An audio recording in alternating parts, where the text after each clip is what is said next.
এখনই শুয়ে পড়বা? কেন? ইদানিং তুমি আমার দিকে খেয়ালই করছো না। খেয়াল করি না মানে? আমি তো সারাক্ষণ তোমার দিকেই তাকায় থাকি, তোমারই দেখি। কোচও দেখো, আমি যে ইদানিং ডায়েট করতেছি, শুকানোর চেষ্টা করতেছি, একবারও নোটিস করছো এটা?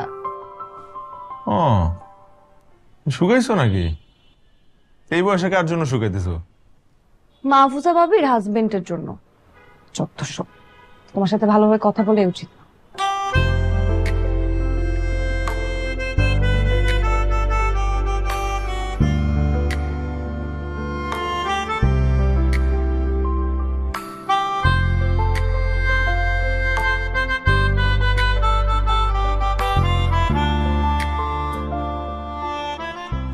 আচ্ছা, সরি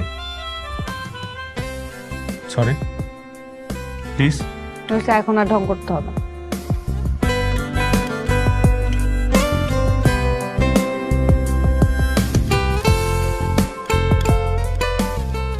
তোমার জন্য মরতে পারি ও সুন্দরী তুমি গলার মালা, একটু দাও ভালোবাসা আর দিও না